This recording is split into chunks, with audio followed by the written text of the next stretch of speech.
제가 어제 첫 시간에 법문을 한 것을 이제 가만히 여러분들이 생각을 해보시면 불교의 본질이라는 것이 무엇인지를 다시 정의를 해주는 거예요.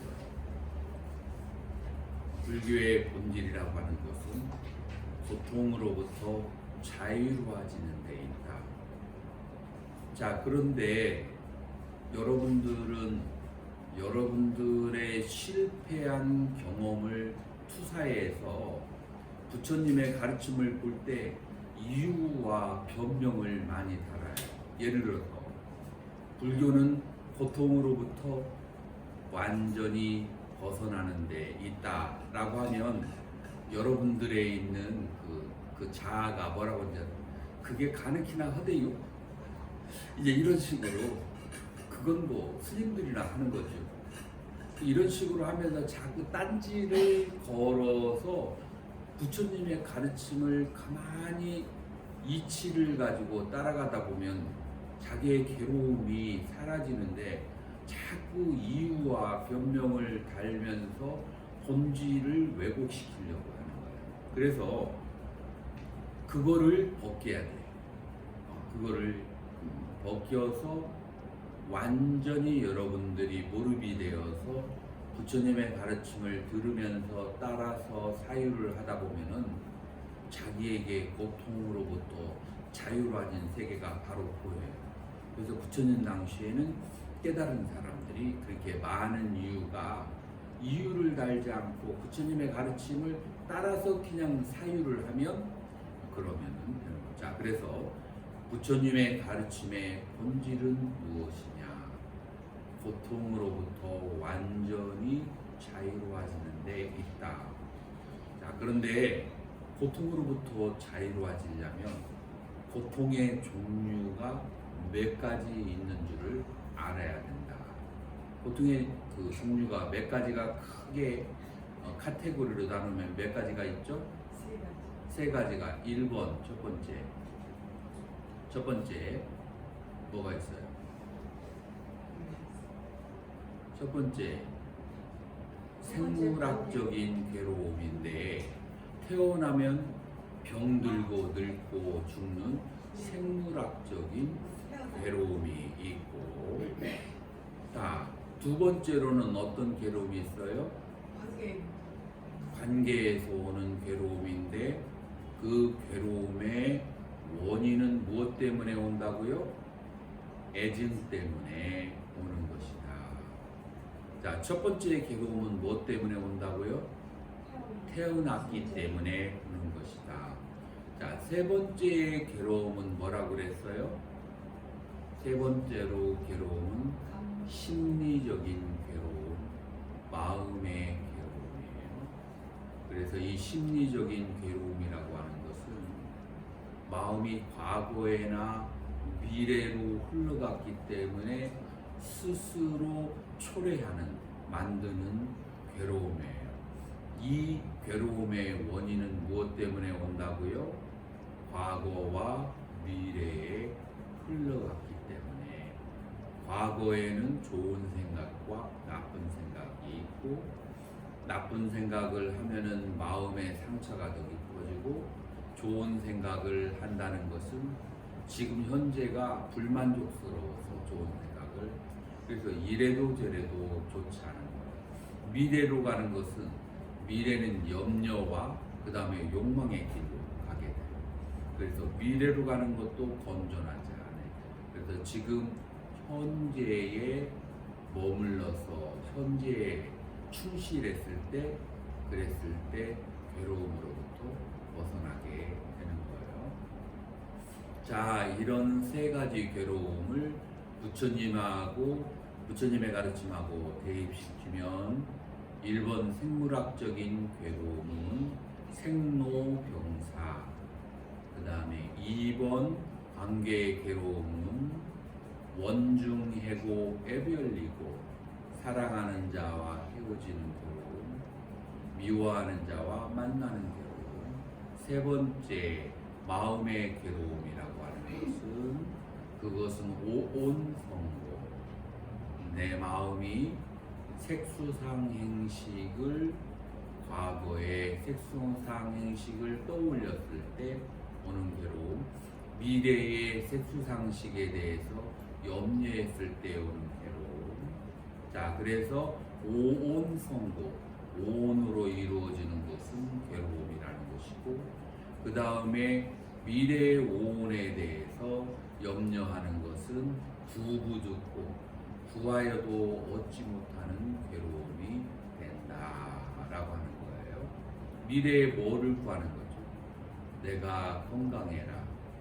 그 다음에 내가 죽지 않았으면, 그 다음에 내가 괴롭지 않았으면, 그런 것을 구해도 구할 수가 있어요, 없어요? 얻을 수가 없어요. 그래서 구하여도 얻지 못하는 괴로움. 자, 그래서 구부득고와 오온성도는 심리적인 괴로움에 속한다. 그리고 이러한 것들을 여러분들이 이해하면 여러분들이 벌써 고통을 해결하는 길에 한 걸음 나아간 거예요. 여러분들을 과대평가할 필요도 없지만 과소평가하는 것도 그것도 아주 어리석은 거예요. 자, 그래서 여러분들은 바르게 이해를 하는 거예요. 이렇게 바르게 이해하는 것을 무엇라고 하냐면 정견이라고 하는 거예요. 정견이라고 하는 것은 괴로움이라는 것을 괴로움으로 알고, 그 다음에 괴로움에는 뭐가 있다고요? 각각의 괴로움에 각각의 뭐가 있다고요? 원인이 있어요.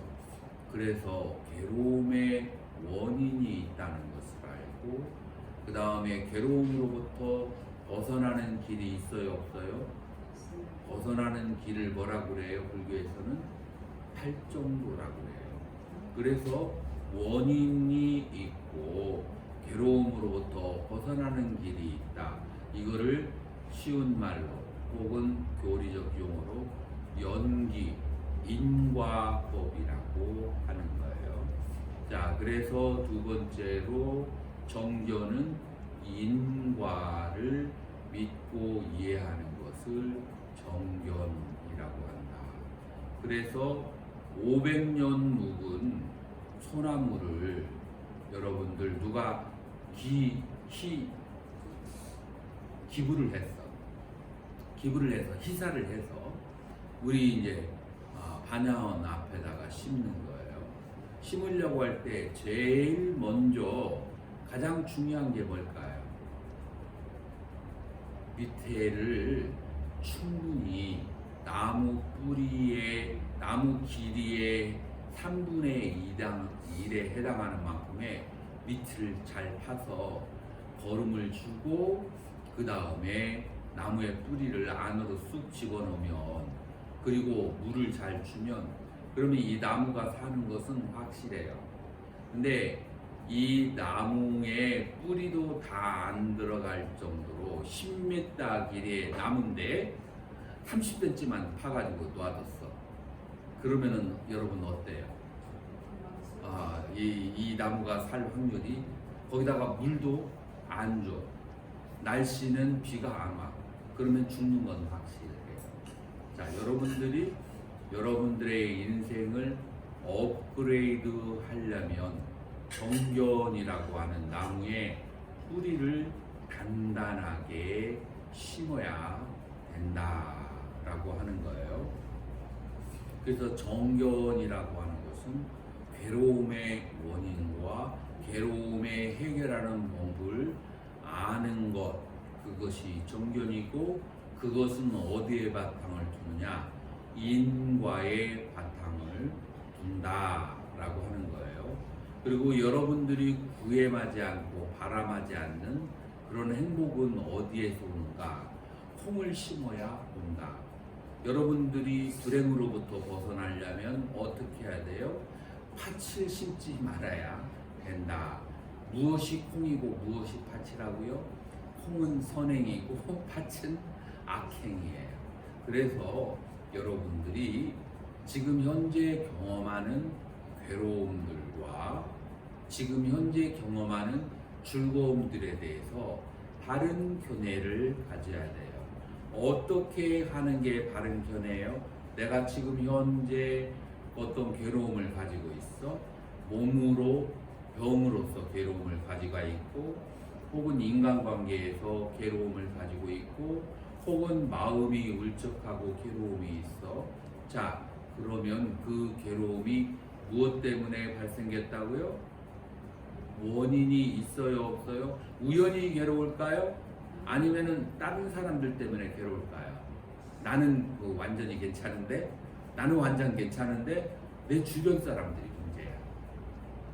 여러분들 원인이 뭘까요? 내가 병이 드는데 환경이 오염돼서 후쿠시마 저기가 방류되었어. 그 다음에 중국에서 저기가 미세먼지가 많이 날라와서 나는 다 잘 살고 있는데 남들 때문에 그럴까요? 기본적으로 나의 문제예요. 내가 병이 들었을 때 여러분들이 인생을 살 만큼 살다 보면 병이 드는데 원인은 나에게 많이 있다는 것을 웬만큼 이해가 되죠. 뭔가 나로부터 원인이 있는 거예요. 이제 사람들이 바이러스 때문에 감기에 걸리고 뭐에 걸린다라고 그런 세균에 걸린다고 하죠. 근데 바이러스보다도 더 큰 근원적인 문제가 뭐죠? 병에 걸릴 때? 스트레스예요. 스트레스. 암이 탄 걸 먹으면 암에 걸린다, 뭐에 걸린다라고 하죠. 근데 그보다 1번 원인이 뭐예요? 스트레스예요. 내 심리적인 그런 상태. 그래서 모든 그 괴로움의 가장 큰 원인은 어디에서 발생한다고요? 나로부터 발생하는 거예요. 그렇기 때문에 병에도 원인이 있고, 인간관계에도 나에게 원인이 있고, 심리적인 것도 나에게 원인이 있다라고 그렇게 알아야만 돼요. 자, 그러면 여러분들이 이제 팔정도라고 하는 것은 이 세 가지, 태어남의 괴로움과 인간관계의 괴로움과 심리적인 괴로움을 그거를 다 해결시켜줘야 그걸 뭐라고 할 수 있어요? 그래야 팔정도가 괴로움으로부터 벗어나게 하는 소멸하는 길이라고 얘기할 수 있다는 거예요. 그렇기 때문에 여러분들이 100번을 들어도 중요하고 1000번을 들어도 중요한 것이 바로 뭐예요? 그건 바로 팔정도에 대한 이해예요. 어떤 사람이 모바일을 여러분들의 남편이나 혹은 아이들이나 부인이 직장에 학교에 갈 때 꼭 모바일을 놓고 나가. 그래가지고 학교 다 가서 직장 나가서 다시 되돌아와. 혹은 자기 가족에게 와서 갖다 달라고 그래. 매일마다 이러면 그러면 우리는 뭐라고 해야 돼요? 나가기 전에 모바일 잘 챙겼어요? 이 말을 들어도 싸요, 안 싸요? 들어도 싸요. 마찬가지로 여러분들이 팔정도를 다 실천하고 있지 못하다면 그러면은 매번 와서 뭐를 들어야 돼요? 팔정도를 계속 내가 실천할 때까지 다양한 각도에서 들어야 돼요. 나는 예전에 1년 전에 들었는데 5년 전에 이거 가지고는 부족한 거예요. 자, 그래서 이제 여러분들이 팔정도를 통해서 어떻게 이 세 가지 괴로움을 벗겨내는가, 이게 이제 여러분들의 불교를 통해서 해결해야 될 관건이에요. 절 잘 되려고 내가 절에 나와? 아니에요. 여러분들이 잘 돼야 돼요. 절이 편안해지라고 내가 나와? 아니에요. 내 마음이 편안해지게, 내 가족이 편안해지게 해서, 내 삶이 도움을 받기 위해서 절을 나오는데, 도움을 받는 것은 팔정도를 바르게 알고 팔정도를 실천을 해야 여러분의 인생에 도움이 되는 거예요. 실천을 하기 이전에 뭐가 있어야 돼요? 바르게 알아야 돼요. 그래서 여러분들이 팔정도를 바르게 이해한다는 것 자체가 여러분들이 행복의 길로 벌써 출발을 한 것이다라고 얘기할 수가 있어요, 없어요? 얘기할 수가 있는 거예요. 인생에서 가장 중요한 것이 여러분들 뭔지 아세요? 삶을 살아가는 데서 인생에서 가장 중요한 것이 목표. 인생의 목표가 여러분들 인생에서 중요할까요? 중요하지 않을까요? 중요해요. 어떤 사람이 돈을 한 달에 얼마씩 버느냐? 2천만 원씩을 버는. 자, 그런데 2천만 원씩을 버는데 인생의 목표가 다 각각 다를 수 있어요, 없어요? 자, 첫 번째 사람은 이런 사람이 있어요. 인생은 즐겁게. 내가 우리 부모님 보니까 언제 죽을지 모르더라. 인생은 매일매일이 즐거워야 돼. 자, 그래서 한 달에 2천만 원이면은 하루에 얼마를 버는 거예요? 70만 원을 버는 거야. 70만 원을 버는데 매일매일을 즐겁게 하기 위해서 하루에 얼마씩 써요? 100만 원에서 200만 원씩 써. 자, 그렇다면은 이 사람의 인생은 어디에 앉을까요? 어디 위에 앉을까요? 빚더미 위에 앉게 돼요. 자, 이 사람이 2천만 원을 한 달에 벌으면 많이 버는 거예요? 적게 버는 거예요? 인생의 목표가 다르기 때문에 아무리 많이 벌어도 이 사람은 빚덜미에 쌓여 있게 됩니다. 그래서 목표가 중요하다는 거예요. 자, 어떤 사람은 이러한 목표를 가지고 있어요. 어떤 목표를 가지고 있냐면은 나 20년 안에 강남에 30평 아파트를 살 거야 라고 하는 목표를 가지고 있어. 근데 일본보다는 낫다는 것을 지금 얘기하려고 하는 거예요. 자, 이 1번의 목표를 가지고 있는 사람에 비해서 이 2번의 목표를 가지고 있는 사람은 훨씬 더 건전하고 좋은가요? 자, 그런 사람은 부모님에게 20만 원 보낼 걸 10만 원만 보내고, 자식들 50만 원짜리 과외 보낼 거 10만 원짜리로 깎아서 남들 2개 보내는 거 하나만 보내고 전부 다 절약하고 음식도 절약하고 해가지고 20년 안에 아파트를 샀어요. 잘했나요? 못했나요? 잘했는데 그 과정에서 부모님과 자녀들이 엄청난 상처를 받으면서 그럼에도 불구하고 아파트를 하나 장만했어요. 자, 1번에 비해서 나아요? 못해요? 1번보다는 훨씬 낫지. 일단 아파트라도 하나 장만해서 빚덜미에 위에 올라가지 않아서 자기 가족들을 뿔뿔이 이산 가족으로 안 만들어도 됐잖아요. 만약에 빚덜미 안 주면은 누가 어떤 여자가 같이 살려고 했어요? 이혼하게 되겠죠? 이혼하고 나면은 서로가 애기 안 맡으려고 하면은 애들 어디 가요? 고아원으로 가겠죠? 부모님은 어디로 가요? 양로원으로 가겠죠? 그거보다는 집 한 채라도 해서 살 수 있다는 게 잘한 거잖아요. 자, 1번과 2번의 차이가 어디에서 왔어요? 인생의 목표에서 온 거예요. 목표가 굉장히 중요한 거예요. 똑같은 삶을 살아도 사람을 하늘과 땅으로 바꿔놓게 하는 게 인생의 목표가 되는 거예요. 자, 세 번째 사람은 어떤 사람이 있을까요?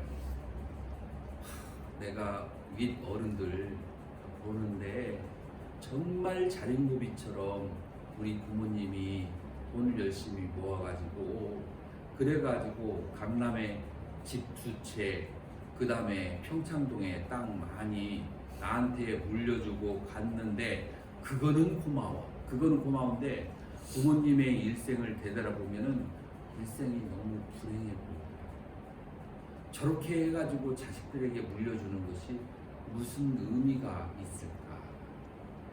그러므로 나도 재산을 물려주기 위해서 너무 그렇게 불행한 삶을 너무 아끼고 너무 써야 될 때 쓰지 않고 불행하게 사는 것은 그건 부모님 돌아가시는 걸 보니까 아무런 의미가 없더라. 거기에다가 나아가서 부모님이 일생을 그렇게 자린고비처럼 하고 고리대금업을 하고 살았기 때문에 돌아가신 다음에도 좋은 데 갔을지 모르겠어 라는 회의감이 든다면 이 사람은 어떻게 살고 싶을까? 어차피 아무것도 못 가져가더라. 어차피 못 가져갈 거에는 나를 위해서 저 세상에다가 저금을 좀 하고 가자. 뭘로? 요즘에 여러분들 비트코인이 막 올랐다고 하잖아요. 왜 오르는지 아세요, 여러분들? 필요하는 사람이 많아서. 물론 근데 왜 필요할까요? 여러분들 전쟁이 나거나 이상한 일이 생겼을 때 금괴를 가져가면은 공항에서 걸려요. 현찰을 10,000불 이상 가져가도 걸려요. 그러면은 무슨 일이 있어서 다른 곳으로 갔을 때 뭐는 따라와요? 비트코인은 다른 나라에서 그냥 아무런 적이 없이 그래서 그게 인기가 있어지는 거예요. 만약에 비트코인이 그렇다면 여러분들이 금생에서 훨씬 모아놓은 재산 저 세상에서 비트코인처럼 받아가지고 쓸 수 있으면 좋아요, 안 좋아요? 좋죠. 저 세상에서 이제 그게 바로 무엇라고 하는 거예요? 도시예요. 그러니까 내 옆에 사람에게 다 나눠줘서 여러분들 인도 여행 갈 때 달러를 10,000불 이상 가져가잖아요. 그럼 공항에서 아주 족발돼가지고 연예인들도 그 TV 프로그램에 이렇게 하는 그 연예인들인데 한 사람이 30,000불 가져갔다가 큰 봉변을 당한 적이 있어요. 이게 공식 프로그램인데도. 그런 경우는 어떻게 해야 돼요? 30명이 가면 다 나눠야 돼요. 그래가지고 그걸 다 나눠서 나중에 가서 도착해가지고 그걸 하나로 모아야 돼요. 마찬가지로 여러분들 주변에 있는 생명들에게 다 보시를 하잖아요. 그러면 이제 다음 생에 그 중에 몇 명은 만나거든. 그 사람이 다 돌려줘. 받은 사람들은 다 돌려주게 돼 있어요. 여러분들 사업을 하다가 누군가가 와가지고 막 아무 이유 없이 도와주는 막 성실하게 일하는 직원이 있고 그 직원이 와가지고 어떻게든 회사의 돈을 뺏으려고 하는 사람이 있는데 그게 다 무엇 때문이냐면은 회사를 위해서 살신성인해가면서 도와주는 사람은 전생에 다 빚진 사람이에요. 그 다음에 회사에 와가지고 어떻게든 돈 뺏으려고 하는 사람들은 내가 전생에 안 갚은 사람들이 회사에 와가지고 그렇게 구멍을 내가지고 빼어서 가려고 하는 거야. 다 이러한 인과의 법칙에 도리를 가지고 있어요. 그래서 이러한 이치를 배우고 나서 어떻게 해요? 자식들에게 약간을 남겨주고 전부 다 한 곳에 주면은 그러면 다음 생에 못 만나면 다음 생에 괴롭잖아요. 그러니까 두루 다양하게 베푸면 다음 생에 같이 만나는 사람이 몇 명씩 있고 다다음 생에 또 다른 사람 만나고 이렇게 하면서 사는 것을 복 있는 삶이라고 해요. 그리고 그 사람 밑에서 태어나면은 부잣집에 태어나고 가문 있는 집에 태어난다고 하는 거예요. 어떤 사람이 부자와 가문 있는 집에 태어나요? 내가 베풀었던 사람에게 많이 베풀은 집에 태어나면은 부잣집에 태어나고 조금 베푸른 집에 태어나면은 약간 살만한 집에 태어나는 거예요. 이 세상에는 다 심은 대로 거두는 거예요. 그래서 처음의 법칙, 콩을 심으면 뭐가 나요? 콩이 나는 거예요. 팥을 심으면 팥이 나는 거예요. 이와 같은 인과의 법칙을 확실히 믿은 사람은 인생의 목표가 상향 조정돼요. 인생의 목표가. 이 인과를 믿지 않는 사람들은 가장 높은 목표가 뭐냐면은 내가 준 것만큼 받는다야. 받은 것만큼 준다야. 그래가지고는 복 있는데 태어나지 못해. 나게 플러스 마이너스 제로야. 그런 사람들은 태어날 때마다 항상 찢어질 정도로 가난한 상태가 준 것도 없고 받은 것도 없으니까 시작점이 제로에서 시작하게 되는 거예요. 그러면 인과를 믿지 않는 사람은 그렇게 돼요. 인과를 믿는 사람은 항상 베풀고 살았기 때문에 음식 여러분들 냉장고에 일주일 되면 어떻게 되죠? 상하거나 아니면 몸에 안 좋아요. 여러분들 돈 오래 놔두면 어떻게 되죠? 원화가 내려가면은 갑자기 있는 돈이 반토막이 내려가거든. 그렇게 돼요. 아니면은 도둑을 맞으면은 속상하고 모든 게 안전한 곳이 아무데도 없어요. 제일 안전한 것은 다른 사람에게 다 씹어놓으면은 그거는 절대로 사라지지 않아. 라고 생각을 해서 여러분들이 확산해가지고 그래가지고 다 심어 놓으면은 그것이 나중에 올 때 돌아온다. 지혜가 있는데 복이 없는 사람들 여러분들 있어요, 없어요? 머리는 뛰어나게 이성적으로 하는데 그런 보시를 하지 않은 사람은 지혜는 있는데 무슨 사업을 해도 잘 안 풀려. 지혜만 해가지고 사업이 절대로 풀리지 않아요. 오히려 사업은 뭐로 풀려요? 복과 덕으로 사업이 풀려요. 저 사람은 별로 지혜가 없는데 그런데 하는 일마다 잘 돼요. 왜냐하면 그거는 그러한 세계를 가지고 있어요. 다만 문제는 지혜가 없으면 그 많은 돈이 들어왔을 때 한순간에 그걸 어디로? 쓰레기통에다가 집어넣는 그런 것은 있어. 그래서 지혜와 복이 중요하고 지혜와 복을 완전하게 갖춘 분을 누구라고 그래요? 석가모니 부처님. 부처님이 복혜가 쌍으로 부족했다라고 해서 귀불양족존이야. 그래서 두 가지가 갖추어진 존귀한 분께, 존귀한 부처님께 귀합니다. 자, 두 가지가 갖추어졌다는 게 뭐예요? 복과 지혜야. 지혜만 있고 복이 없으면 바짝 마른 예수님처럼 되고, 그 다음에 복만 있고 그 다음에 지혜가 없으면 그러면은 풍요로운 저기처럼 포대화상처럼 그렇게 풍요로운데 그러나 순식간에 날려버릴 수가 있어요. 그 복이 오히려 복지 타락을 하게 만들어요. 그래서 복과 지혜는 인생을 살아가는 데 있어서 중요하잖아요. 아주 중요한 것이고 그 샘플과 모델이 누구라고요?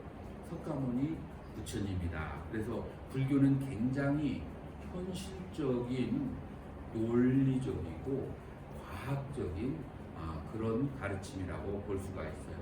자, 그래서 인과를 믿는 자는 상향 조정을 하게 돼요. 뭐가?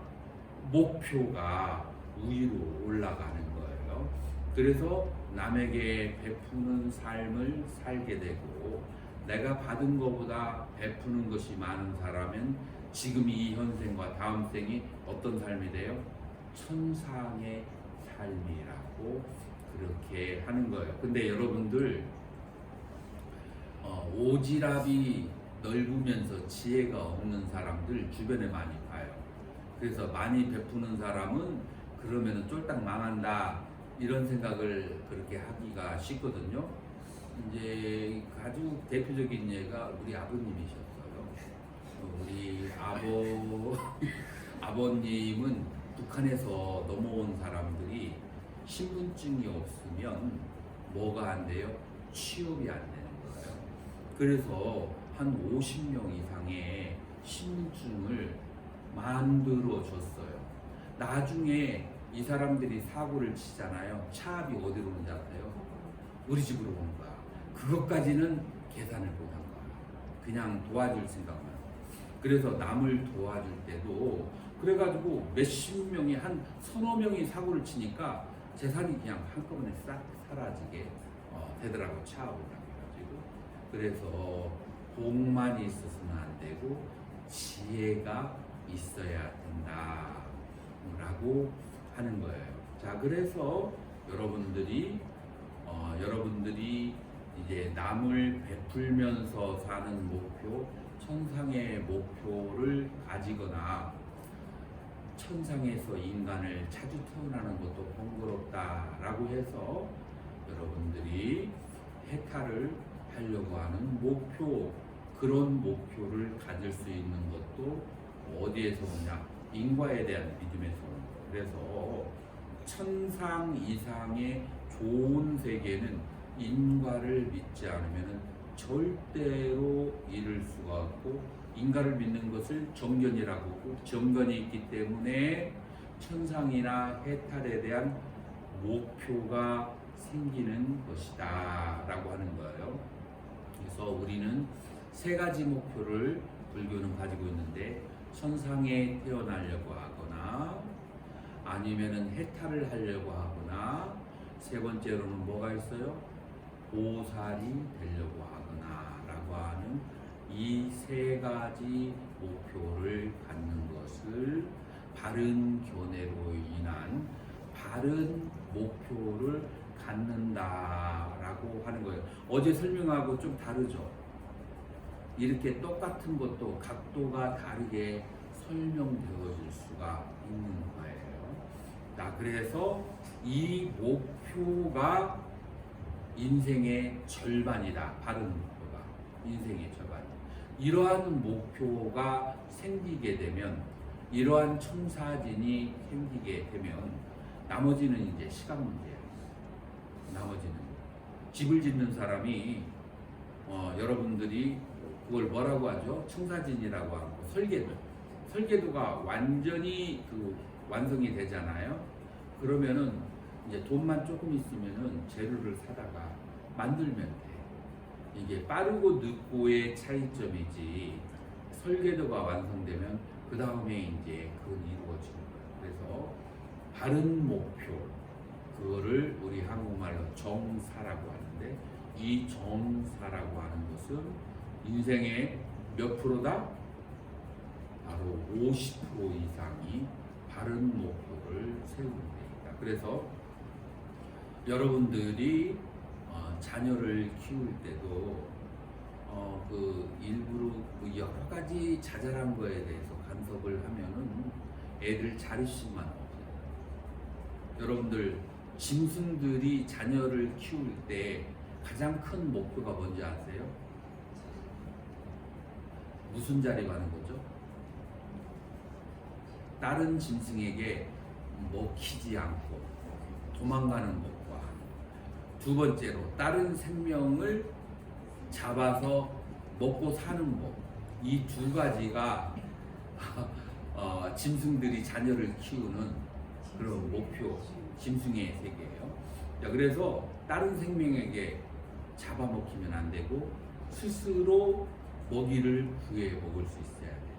자, 그러면 인간은 뭐냐면은 자립해서 스스로 경제적으로 독립할 수 있어야 되고, 다른 짐승에게 먹히지 않는다는 것은 도덕적으로 자립할 수 있는, 이 두 가지를 가르쳐 주면, 이 두 가지만 되면 나머지 인생의 다른 문제는 그 사람이, 그 아이들이 알아서, 독립된 인격들이 알아서 할 수 있어야 돼요. 자, 이 두 가지는 무엇과 관련되느냐면 정경과 그다음에 바른 목표하고 관련돼요.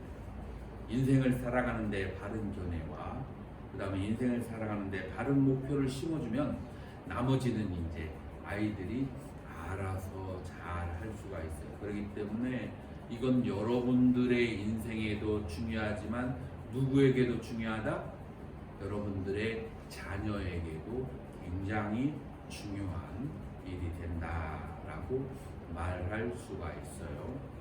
그래서 어제 본문을 한 것처럼 이러한 바른 목표를 가진 사람들은 그 다음 날 어떤 목표를 가지고 있으면, 우리 절에 일하는 권사님이 계신데 한 4시 반 정도 되면 밭에 나가서 일을 해요.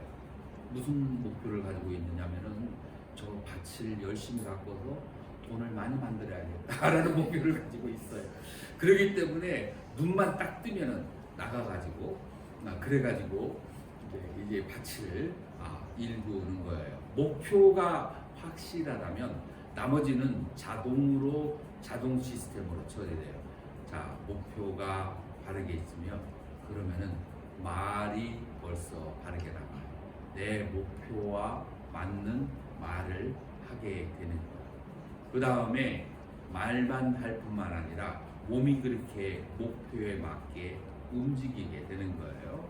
그래서 앞에 말을 바르게 하는 것은 정어, 뒤에 몸을 움직이는 것을 정어, 그 다음에 세 번째로 직업을 바른 그 자기의 목표에 맞는 직업을 구하게 되는 거예요. 그래서 정어, 정업, 정명 여기까지가 어디의 법문이었어요? 어디의 법문을 요약한 게 절대 아니고 다른 각도에서 여러분들에게 보여준 거예요. 매일 이 똑같은 주제를 가지고 전혀 다른 각도에서 설명해 줄 수도 있지만 그러나 시간 관계상 이제 우리가 앞으로 나가야 해요.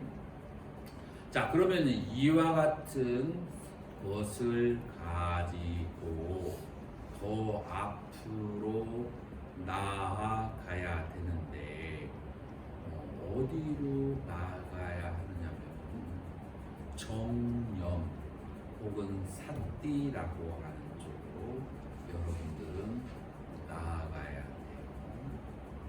자, 왜 삿띠로 나가야 되느냐면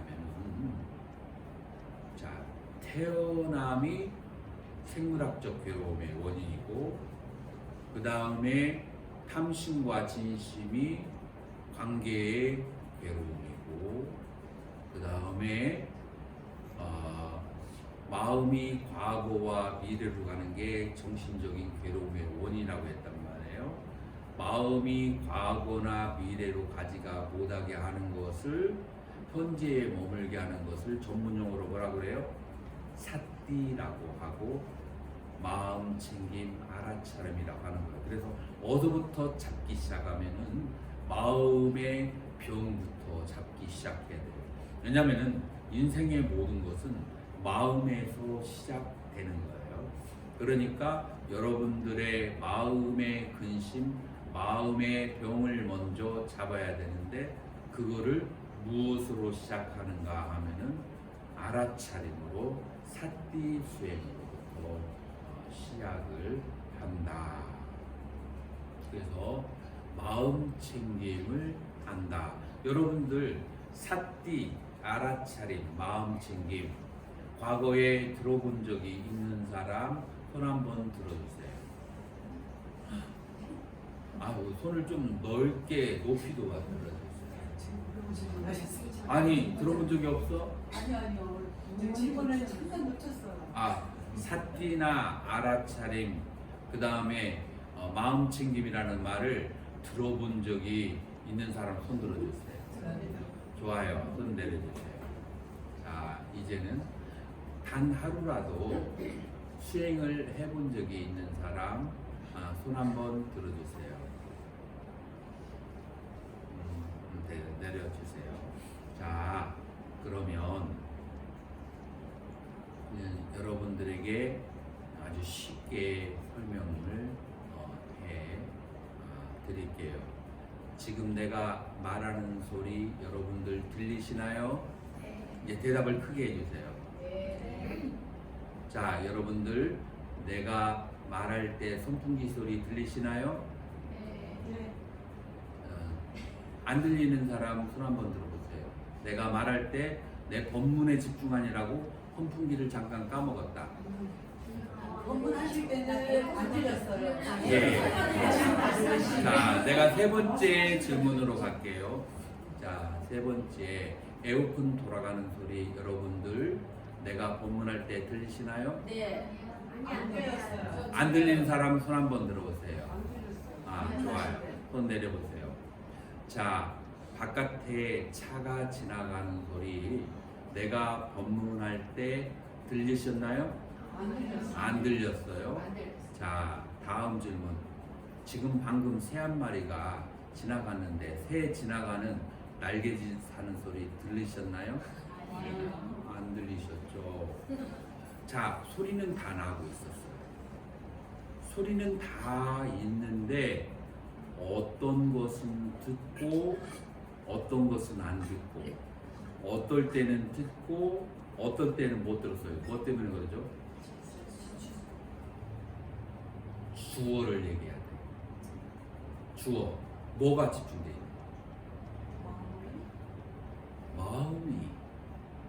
마음이 어디에 가 있으면 그 대상을 들을 수가 있는 거예요. 마음이 어떤 대상에 가 있다. 내 눈으로 사람을 보는데 저기 여러분들 전부 다 내 시야에 들어오는데 어떨 때는 A, 어떨 때는 B 보살님을 보고 있어요. 내 눈에는 사진이 다 찍히는데 왜 다른 보살님들을 보고 있죠? 이유는 뭘까요? 내 마음이 거기에 가 있을 때 이 보살님이, 저쪽에 가 있을 때 저 보살님이.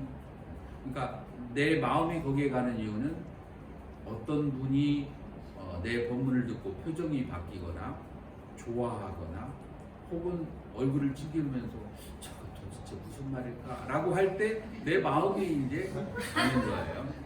자, 그래서 지금까지 얘기한 것을 한마디로 정의하면 보거나 들으려면은 뭐가 있어야 된다고요? 마음이 그곳에 가 있어야 돼요. 마음이 없이 보거나 들을 수 있을까요? 없을까요? 있어요? 마음 없이도 보는 건 돼요. 마음이 지금까지 다 얘기했는데 마음이 없으면 보거나 들을 수가 없어요. 마음이 없다는 얘기는 마음이 없다는 게 아니고 마음이 다른 곳에 집중이 돼 있다는 거예요. 마음이 다른 곳에 집중이 돼 있으면 이것을 보거나 들을 수 없어요. 집중하는 곳에 우리는 보거나 듣거나, 여러분들 엉덩이와 그 다음에 발가락을 한번 마음을 한번 기울여 보세요. 지금 발이 지금 어떤 상태예요? 약간 가벼운 통증이 발에 있죠. 근데 지금 그러기 전까지는 발의 통증을 알았어요, 몰랐어요? 몰랐어요. 마음이 가 있어야 몸의 느낌도 느낄 수가 있고 소리도 들을 수 있고 그 다음에 눈으로도 볼 수가 있는 거예요. 자, 여기에서 기본적으로 정리하자면 본다, 듣는다라고 하는 것은 두 가지가 동시적으로 사건이 있어야 돼요. 하나는 보여지는 대상이 있어야 되고 두 번째로는 마음이 그곳에 가 있어야 돼요. 그래야 안 그래요?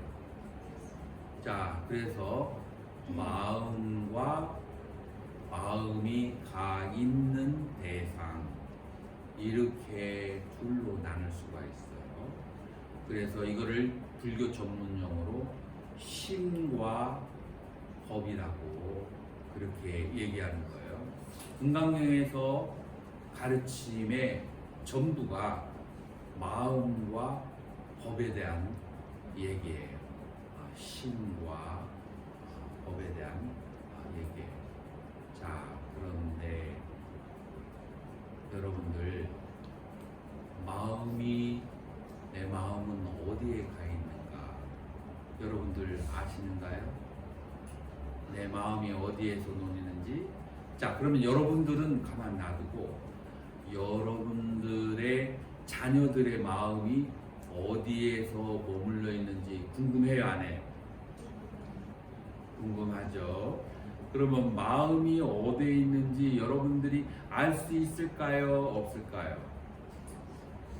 없을까요? 여러분들은 어떻게 알 수 있을까요? 기울일까요? 이게 살필까요? 어떻게 알 수 있어요? 대화로도 알 수 있지만 대화로도 알 수 있지만 얘가 학교를 가다가 컴퓨터 방에 가 있어. 그러면은 이 얘가 마음이 어디에 있는 거예요? 컴퓨터 게임에 가 있는 거예요. 그 사람의 몸의 행위와 말로써 이 사람의 마음이 어디에 가 있는지 알 수가 있어요. 자, 밤에 여러분들의 자녀가 방문을 열고 들어가 보니까 어떻게 돼요? 침대에 사람이 없는 거야. 그래서 전화기 추적 장치를 여러분들이 해놨는데 이렇게 추적 장치로 보니까 어디에 가 있어요? 모모하는 클럽에 가 있어.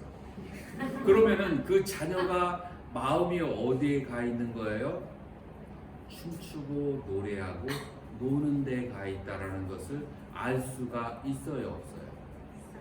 자, 그래서 여러분들의 상대방의 마음이나 나의 마음은 여러분들이 무슨 생각을 하고 여러분들이 무슨 행위를 하는가에 따라서 여러분들이 마음이 어디에 가 있는지 알 수 있어요, 없어요? 근데 여러분들이 마음이 어디에서 놀고 있는지를 아는 것은 중요할까요? 중요하지 않을까요? 매우 중요합니다. 왜 중요할까요? 야, 여러분들의 자녀로 한번 돌아가 봐요. 여러분들의 자녀가 시험이 내일인데 그런데 클럽에 가 있거나 아니면 오락실에 가 있으면 어떤 일이 발생할까요? 잘 못 보고 미래가 불투명해지겠죠. 자, 그러니까 마음이 어디에 가 있는지를 아는 것은 중요해요, 중요하지 않아요? 자, 여기에서 조금 난이도가 높은 데로 가자고요. 항상 어떻게 하면 남을 속일까를 생각하는 마음이 있어요. 그런 사람이 있어요, 없어요? 사기꾼도 만들겠죠. 사기꾼이 아니더라도 어떻게 하면은 거짓말을 해서 나를 지금 현재보다도 잘 보일까라고 생각하는 사람들, 여러분들 성형이 왜 하는 거예요? 나의 진실된 모습보다도 저를 더 잘 보이게 하기 위해서 성형을 하는 거예요. 그것도 일종의 고짓인 거예요. 그래서 사람들의 그 마음이 이런 사람이 있어요. 이제 일을 이렇게 시켜보면은 스님들이 울려가는 시간이 있어. 그래서 10명이 울력이라는 것은 같이 1시간 동안 일하는 시간이 있어. 그런데 어떤 한 스님은 꼭 울력할 때만 화장실에 가. 화장실에서 언제 나와요? 울력 끝나는 시간에 나와요. 이 마음은 어떤 마음일까요? 불로소득의 마음이에요. 뭐냐면은 내가 노력은 하지 않고, 그런데 이런 사람들이 뭔가를 나눠줄 때 자기 몫을 빼면 어떻게 돼요? 큰일 나요. 자기의 이익이 있는 데서는 절제적으로 빠지지 않고 그러면서 어떻게든지 공공의 그 노력을 할 때는 가급적이면 빠지려고. 이 정신은 어떤 정신이냐면 불로소득의 정신인데, 이런 생명을 가진 사람은 죽으면은 어느 쪽에 주로 많이 태어나는 줄 알아요? 아귀에 태어나요. 아귀가 어떤 생명이죠?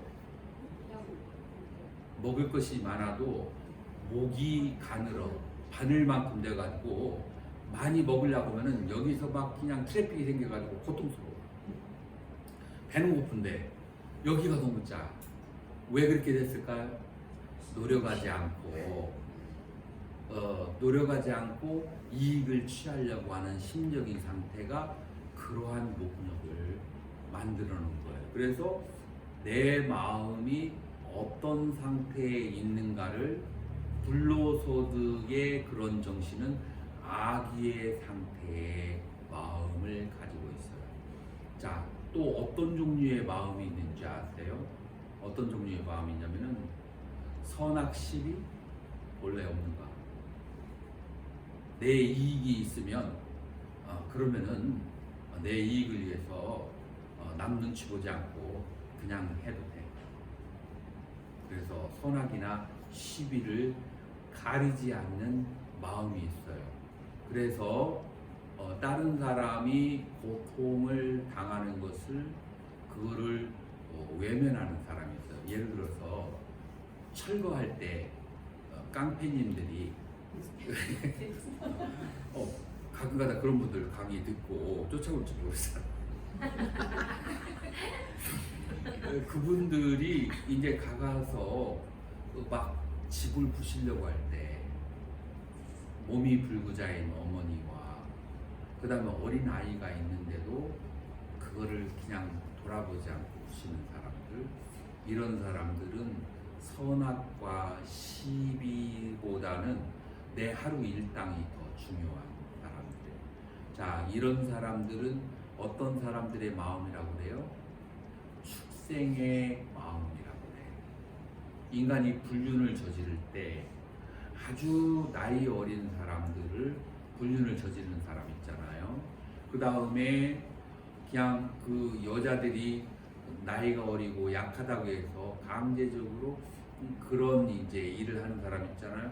이런 사람의 마음은 어디에 가 있어요? 축생의 마음이야. 요러한 상태 자체가 축생이야. 그래서 내 마음이 어디에 가 있는지를 아는 것은 중요하다고요? 중요하지 않다고요? 중요하는. 그래서 알아차림을 해야 되는 이유가 내 마음이 축생의 마음에 가 있는지 아기의 마음에 가 있는지. 자, 지옥의 마음은 어떤 마음일까요? 지옥의 마음은 어떤 마음이냐면은 사냥을 하는 사람이 자기가 5명이 먹을 것은 한 마리면 좋게, 그런데 수십 마리를 다 죽여버립니다. 자기가 죽이는 것도 옳지 않은데 그러나 다른 생명을 죽이는 거에서 무자비한 그런 경우, 그것이 사람에게도 마찬가지예요. 그렇게 무자비하게 다른 생명들을 해치는 것은, 그것은 어떤 마음이에요? 그거는 바로 지옥의 마음이고. 자, 그래서 내 마음이 지옥에 가 있는지. 또 지옥의 마음은 어떤 마음이냐면은 화를 한번 낼 때 아주 세게 내는 사람이 있어요. 막 하늘이 무너져요. 그런데 그거 횟수가 어때요? 자주 있어. 그래서 화를 자주 내는 것은 지옥의 마음이에요. 그래서 내 마음이 어디에 가 있는지 아는 거 중요해요? 중요하지 않아요? 중요해요. 자, 그러면은 어떤 마음이 천상의 마음일까요? 자, 천상 가기 전에 누구 빼뜨렸죠? 인간의 마음. 인간의 마음은 어떨까요? 주고받는 것이 명확한 그런 생명들은 인간의 마음이에요. 내가 준 만큼 받아야 되고 받은 만큼 줘야 돼. 계산이 명확한 것은 인간의 마음이에요. 내가 받은 것보다도 더 많이 베풀려고 하는 것은 어디의 마음이에요? 그건 천상의 마음이에요.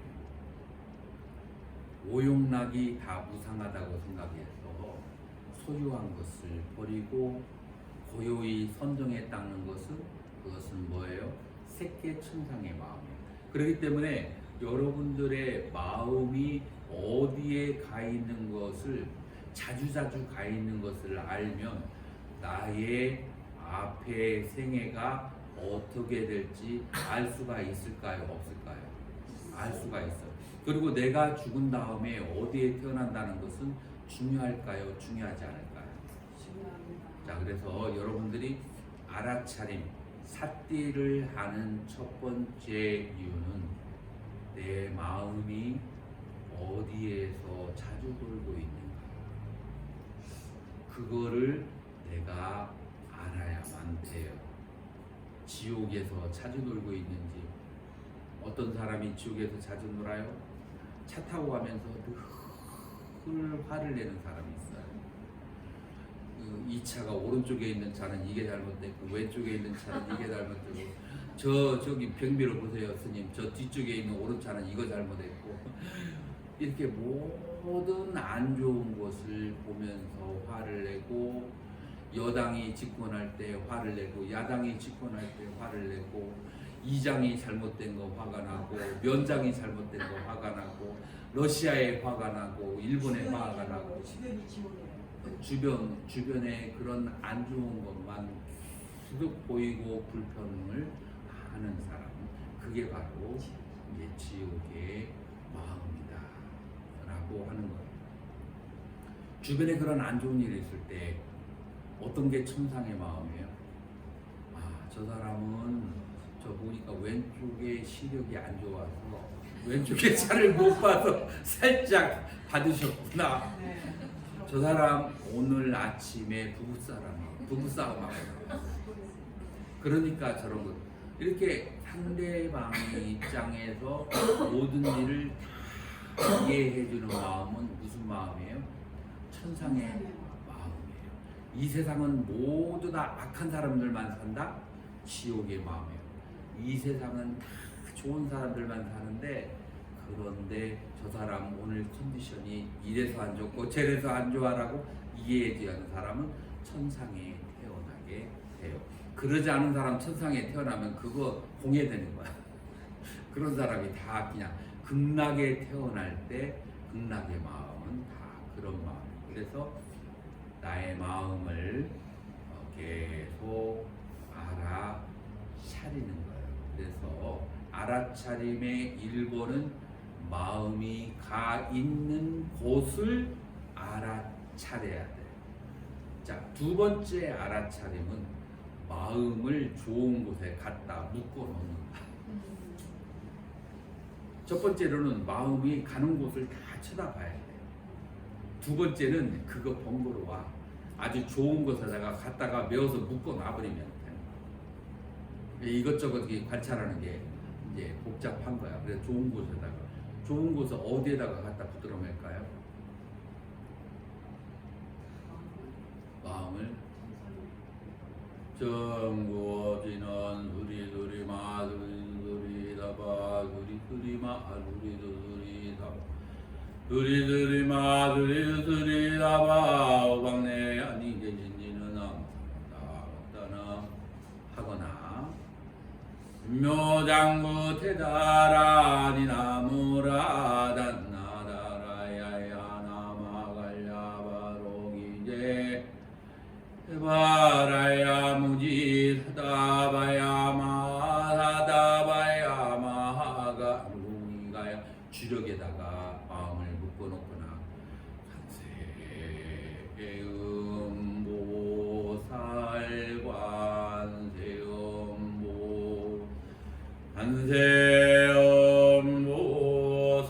관세음보살관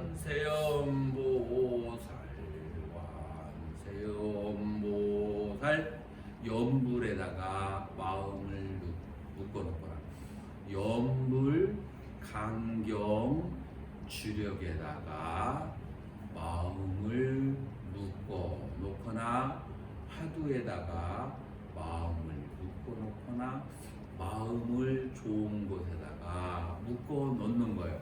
자, 좋은 곳에다 묶어놓으면 무슨 일이 발생할까요? 인간의 마음은 원숭이와 같다. 여기 잔나비띠가 많다고 한대. 인간의 마음은 원숭이와 같다고 할 때 원숭이는 뭐예요? 가만히 있지를 못해. 막 천지사방으로 돌아다녀. 나는 내 마음이 그런 줄 몰랐어. 내가 오늘 명상을 하는데 48인치 칼라 TV가 아주 빠른 속도로 쉬지 않고 돌아가는데 나는 돌아버린 줄 알았어. 이게 이 연불을 하거나 명상을 할 때 그러거든요. 그거는 여러분들이 연불을 하고 명상하니까 돌아가는 게 아니고 평상시에 그렇게 늘 돌아가고 있었어. 그거를 여러분들이 알아차리지 못한 거야. 그러니까 그렇게 여러분들의 마음이 그렇게 번잡하게 빨리 돌아가서 엉뚱한 곳에 가 있으니까 여러분들의 마음의 힘, 염력이 약한 거야. 그렇게 셔먹는데 염력이 없으니까 내가 원하는 대로 뜻대로 이루어지지 않는 거야. 마음의 힘이 강하면 염력이 생기고, 염력이 생기면 내가 원하는 일이 이루어지는 거예요. 그렇기 때문에 여러분들이 두 번째로 하는 것은 마음을 하나에다가 묶어둔다. 그런데 언제까지 마음을 묶어놓냐? 원숭이가 지쳐가지고 이제 가만히 이제 그 묶여 있어서 이제 순둥이처럼 밥 주면 밥 먹고 그 다음에 병기 갖다 주면은 그냥 저기 하고, 그렇게 그냥 그 원숭이를 가라앉혀야 돼. 그럴 때까지 여러분들이 노력을 해서 그와 같은 마음을 잡아놓는 수행을 한다 라고 하는 거예요. 그래서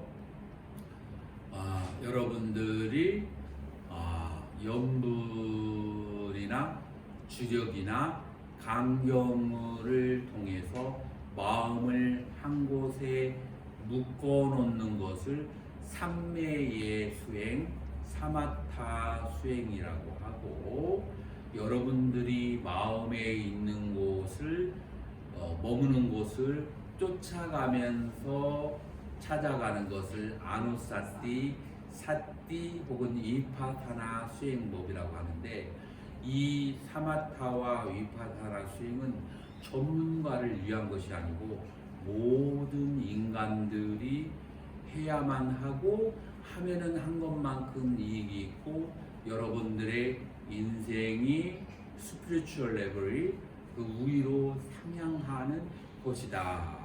그래서 여러분들이 전문가는 될 필요는 없지만 여러분들의 좋은 인생을 위해서 시간이 되는 대로 그렇게 해야만 되는 거예요. 나는 수행자가 아니니까 이런 그 뭐라고 할까, 불필요한 그 태클을 걸 필요가 없어요. 내가 하면 한 것만큼 좋아지는 거예요. 누구라도 모든 생명이면은 다 해야만 되는 수행이 바로 뭐다? 사마타와 위파사나의 수행이다 라고 하는 거예요. 자, 우리가 정진과 삼매라고 하는 그 두 개의 장이 남아 있는 거예요.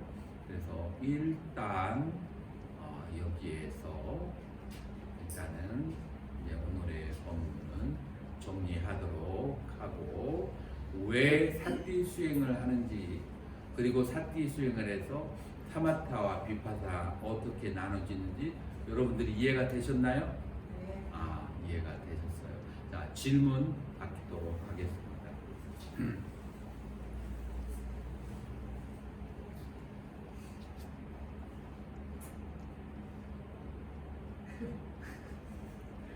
괜찮아요. 질문해 주세요. 여러분들, 사람들이, 내가 스님들도 강의를 많이 해봤지만 어려운 데서 막히는 게 아니고 너무 쉬운 데서 오해가지고 10만 8천리로 달아난 경우가 있어요. 그래서 아무리 쉽다고 생각해도 그런 것을 정리를 해야 돼요. 질문을 주셔야 돼요. 네. 처음 오늘 법문 시작하실 때요. 시작하실 때 모든 원인은 자기 마음에 있다고. 그런 스님 법문을 계속 지속적으로 듣다 보니까 뭐 어떤 흉한 일이 생기거나 그러면은 이건 내 탓이구나, 나한테서 비롯된 거구나, 이렇게 생각을 오랫동안 하다 보니까 주변에 관계도 그렇지만 우리 아이들하고의 관계도 그렇고 주변의 남편 관계 이런 게 관계가 많잖아요. 근데 그 모든 것이 저로부터 비롯됐다라는 생각을 오랫동안 하다 보니까 굉장히 지치고 에너지 성공이. 자, 무슨 질문인지 알았고 아주 중요한 질문을 했어요. 모든 사건은 복합적으로 일어나요. 단 한 가지 원인으로 사건이 발생하는 경우가 있어요. 예를 들어서 씨앗이 되는 것이 바로 씨앗이 콩을 심어야 되지만 만약에 콩을 심었는데 땅에 돌이 많아, 물이 없어, 햇빛이 없어. 그러면 이 씨는 자랄 수가 없어요. 가장 중요한 원인이라는 것이지 그거 하나 때문에 사건이 발생하는 것은 아니다. 가장 중요한 인이라는 것이지 나는 연이 아니에요. 그래서 이 모든 사건은 인과 연으로 일어나는 결과거든요. 그래서 나는 인이 되는 것이고 주변 다른 요소들은 연이 되는 거예요. 그래서 내가 모든 것을 다 책임지는 것은 아니다. 요게 1번이고요. 두 번째, 이렇게 시작해서 여러분들이 이 사띠 수행을 하면은 이제 어디를 가냐면은 나라고 할 만한 것도 없다는 무아에 이르게 돼요. 무아를 깨닫게 돼요. 그래서 이 두 가지로 처음에 시작은 그렇게 되지만 이 두 가지로 승화가 되고 진화가 돼야 돼요. 내가 지금 현재 괴롭게 느끼는 것이 내가 원인이라는 것이지 아프리카에서 태어나가지고 한쪽 발이 짝짝이가 된 그 아이가 나 때문에 그렇게 된 것이라는 말은 아니에요. 무슨 말인지 알겠죠? 그래서 자녀나 친척에게 문제가 생겼다면은 그 문제의 이는 누구예요? 그 사람들이에요. 나는 그 사람들에게서 보조적인 연 가운데 하나일 뿐이에요. 무슨 말인지 알겠죠? 그래서 지금 내 안에 있는 감정의 상태의 원인이 내가 원인이라는 것이지 다른 사람에게 일어난 모든 사건의 원인이 나라는 것은 아니에요. 그래서 요 다양한 각도에 대해서 조금 생각을 해보시고 그리고 이러한 질문은 굉장히 중요해요. 굉장히 중요해요. 박수 한번 쳐주세요.